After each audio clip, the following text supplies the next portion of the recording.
Hey guys, it's Ralph. I just wanted to bring somebody on today to talk to them about one of those counterintuitive things that I always bring up on what you should be thinking about or what you could think about as you're building your business, developing your brand, helping your company become more well known. As a producer, I can tell you things are really heating up out there, working in the supply chain space, producing webinars and trade shows, and working with the NFL, working with Live Nation. I mean, all these things are, wow, going a little nutty right now. But one of the things that I thought was kind of cool is when I was working with the NFL and around the professional sports, what kept coming up is people who create legacies or build legacies. And I thought, that's interesting. Not something we talk about really in supply chain,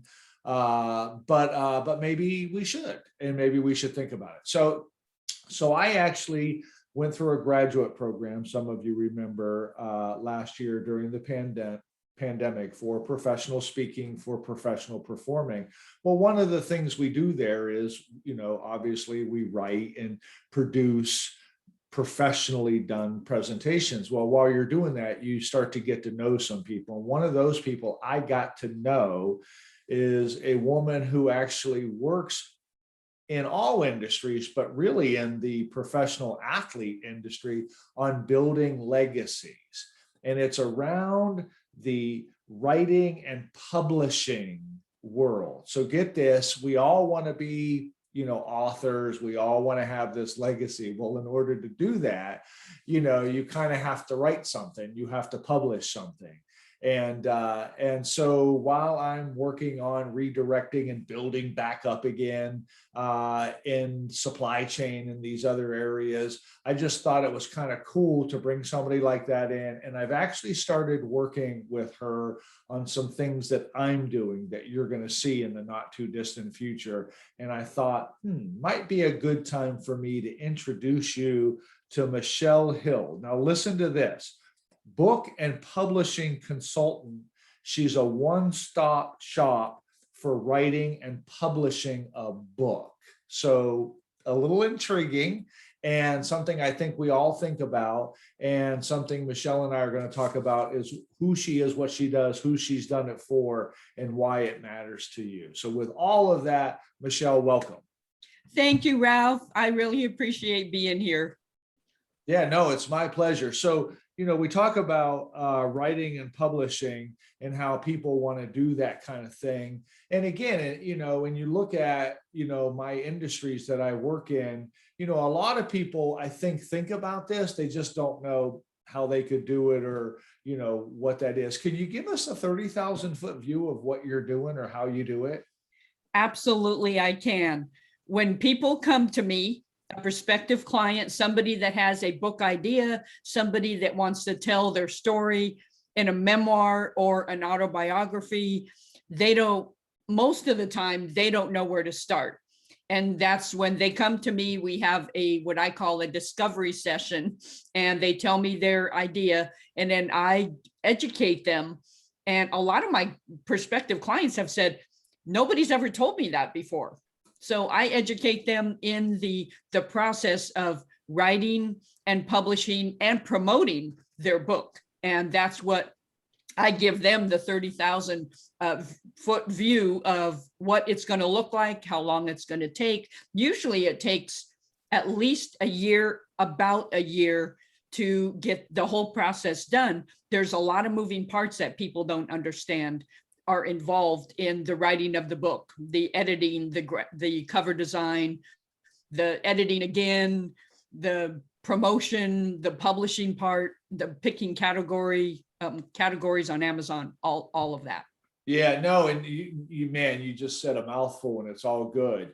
And look, primarily I'm in the supply chain space, and these folks get it. I mean, these projects take a while when, somebody's putting in, a very sophisticated material handling product, or they're implementing a very intricate software to run their manufacturing or distribution. Please know, these things take a while. So for something to take a year for them isn't foreign. The other thing I thought that you mentioned, and now I remember the connection you and I have, is because we enter the relationship the same way. I too have a discovery process where people come in and we talk about, what they're currently doing or what they want to do and what that looks like. And I like how you do that, because that's something they could do standalone. They could come in, you could do a discovery process with them, and then they could decide whether or not this is something they want to do. Now, before I let you go, I would love to just talk for a minute. You're obviously, like me,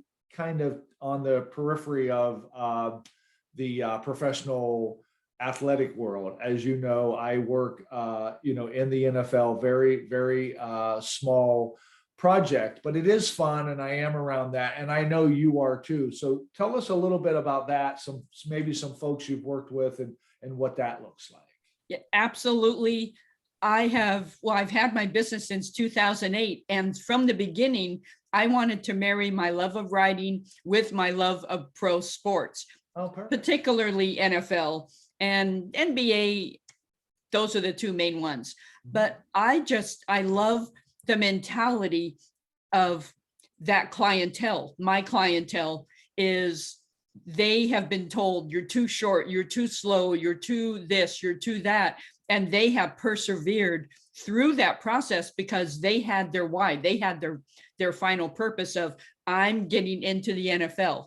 I am going to do what I want to do. And I love those traits.